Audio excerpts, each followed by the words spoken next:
What caused the sudden surge of the Western world's most powerful leaders to go to Afghanistan, this report continues, was to directly see the discovery by the United States military scientists of what is described as a Vimana trapped in a well time, which has already caused the disappearance of at least 8 the United States soldiers trying to get him out of the cave in which he has been hidden in the last estimated 5,000 years. Important to note about the technology of Vimana is that this mysterious ship is the well-known mythological flying machine described in the ancient Sanskrit epics that existed before the last time our Earth turned upside down and was carrying disquietingly similar weapons to the atomic bombs of today. The reference to ancient Indian flying vehicles comes from ancient Indian sources. Many are the well-known ancient Indian epics, and there are literally hundreds of them. Most of them have not even been translated into English yet from Old Sanskrit. It is said that a few years ago, the Chinese discovered some Sanskrit documents in Lhasa, Tibet, and sent them to the University of Chandigarh to translate. Dr. Ruth Raina of the university recently said that the documents contain instructions for the construction of interstellar spacecraft. His method of propulsion, he said, was anti-gravitational and was based on a system analogous to that of lagama, the unknown power of the ego existing in the physiological structure of man, a centrifugal force strong enough to counteract all gravitational attraction. According to the Hindu yogis, it is this lagama that allows a person to levitate. Dr. Raina said that aboard these machines, which were called astras by the text, the ancient Indians could have sent a detachment of men to any planet, according to the document, which is believed to be thousands of years old. Manuscripts are also said to reveal the secret of antima, the cloak of invisibility, and garima, how to become as heavy as a mountain of lead. Stephen Quayle is the author of 5 books. For more than 30 years, he has been researching ancient civilizations, giants, UFOs, and biological warfare and their relationship to the future of mankind. Stephen discusses the next worst scenarios as the world approaches and how they interrelate with each other. Earthquakes, volcanoes, nuclear and biological terrorism, coupled with the expected financial crisis of the United States dollar, will push us into unimaginable tribulations. Stephen Quayle indicates that we have moved from the sphere of natural threats to the area of supernatural events guided by the invisible hand of evil orchestrating world events of unimaginable proportions. Many believe that ancient civilizations have left traces of advanced technology over the centuries, long before man became aware. Vimana, it is the name of an old machine used by the gods of India. The earliest accounts of this amazing civilization, written in Sanskrit thousands of years ago, describe the different forms and materials of the Vimana. These strange flying machines were used in incredible fighting, worthy of Star Wars, hundreds of years before Christ. In the Mahabharata, a narrative describing the war between the 2 most important clans of India around 3000 BC, flying Vimanas are mentioned 41 times along with sophisticated combat weapons that shoot lightning bolts. For example, reference is made to the attacks of King Salva against the city where the god Krishna resided in Dwarka. In this epic dispute, Salva drives a flying Vimana named Sabha who has the power to become invisible. Krishna returns the attack with a lightning bolt that locates and destroys his enemies through sound. Let's look at another illustrative passage from the Mahabharata that tells of Gurkha's attack on the Vrishis tribe. Gurkha, traveling in his powerful and fast Vimana, launched a single projectile, loaded with all the power of the universe, against the 3 cities of Vrishis and Andhakas. An incandescent pillar of smoke and fire, as bright as 10,000 suns, rose in all its splendor. It was the unknown weapon, the steel thunderbolt, a gigantic messenger of death that reduced the race of Vrishnis and Andhakas to ashes. In the Ramayana, which tells the adventures of Princess Sita kidnapped by the evil Ravana, another flying machine called Puspeka is mentioned. The Puspeka car that resembles the sun was brought by my brother Ravana. This excellent aerial car can go anywhere at will. It looks like a luminous cloud in the sky.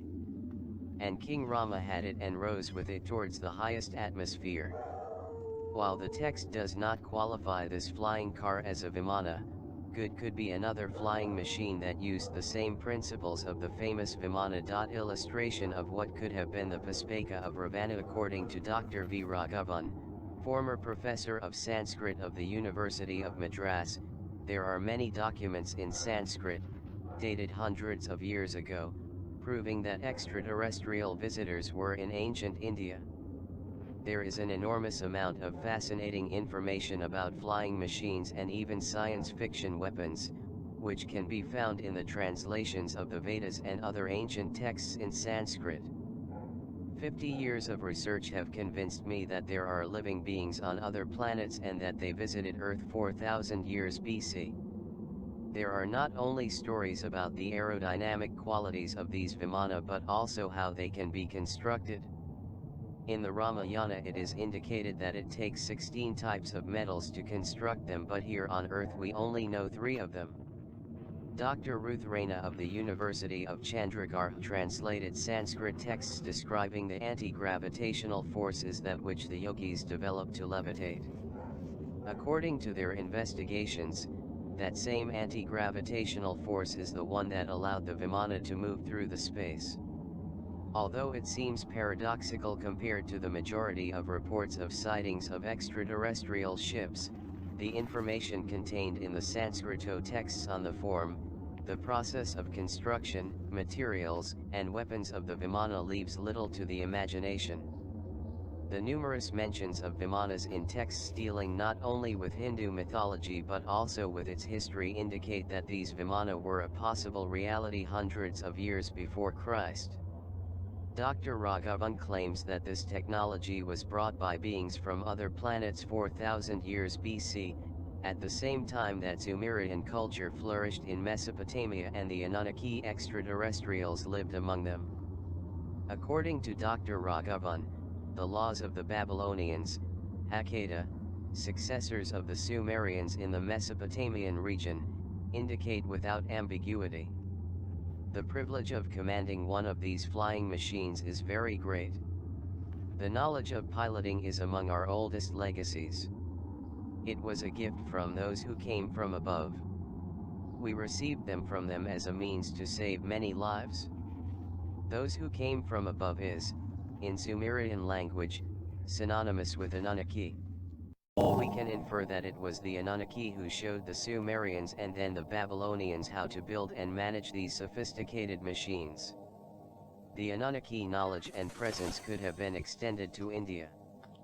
The iconography of some Hindu gods and some mythological accounts may be evidence of a possible Anunnaki presence.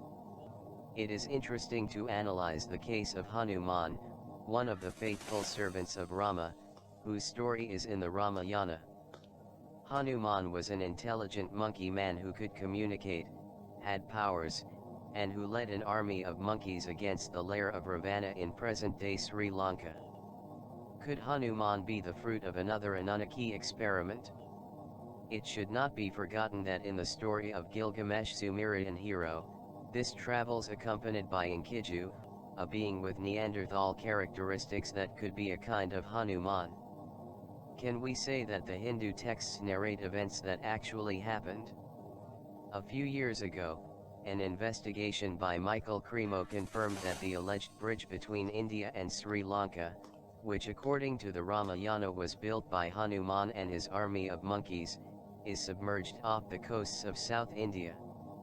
Most likely it is a natural formation and not an artificial construction made by Hanuman, but that does not disqualify the veracity of the descriptions found in the story.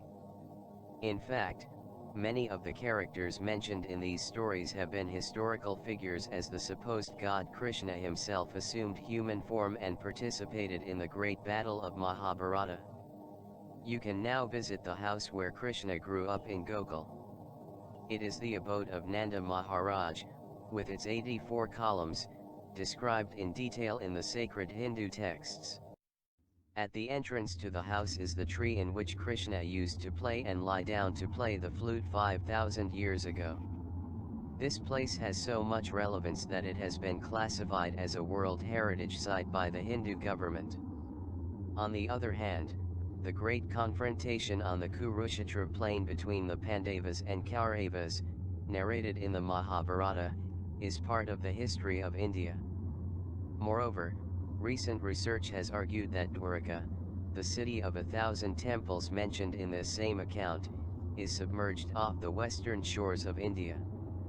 It should be noted that in the Mahabharata is mentioned more than 40 times the fantastic flying saucers, Vimana worshippers, and lethal weapons that seem to come out of a science fiction film. In short, we can state that the events narrated in the Hindu texts happened, that the characters existed, and that the places have been located by modern archaeology. There are, therefore, ample reasons to suspect that the Vimana existed not in the imagination of those who told the story, but in reality itself. The precision with which the Vimana are described is surprising. Strong and durable should be the body of the Vimana, like a large flying bird made of light material. Inside one must place the mercury engine with its steel heater underneath. Through the latent power in the mercury, which puts the whirlwind in motion, a man sitting inside can travel a great distance in the sky. The movements of the Vimana are such that you can ascend vertically, descend vertically, and lean forward and backward. The stories about the Vimanas have been compiled and treated in books such as the Anti-Gravity Handbook by David Hatcher Childress. In this work, the techniques to construct the Vimana using materials such as graphite bars, copper coils or glass indicators are mentioned. For many ufologists, the Vimana are what we know today as flying saucers, and their crews are beings of other planets. Proof of this are the hundreds of texts, translated from Sanskrit, where these flying machines are mentioned. The specialists claim that there are still many other texts on the Vimana that have not yet been translated. Michael Cremo, as Schliemann the discoverer of Troy, assumes the veracity of the mythological accounts. Following descriptions of ancient Hindu texts, Cremo has found several of the places mentioned in these accounts. Works such as that of Michael Cremo, Forbidden Archaeology, reveal an unconventional history of the evolution of the human species. In it, the mythological and sacred elements have a historical value, something that does not admit the traditional history. Steve Quayle, the writer and researcher who affirmed that the Vimana ships exist in 2011, Steve Quayle affirmed in the radio program Coast to Coast AM, that a Vimana ship was trapped in a cave in Afghanistan, causing the mysterious disappearance of at least 8 American soldiers. There is a war going on. China, Russia and the United States, everyone is competing to have the old Vimana technology in their possession, Quayle said in a statement.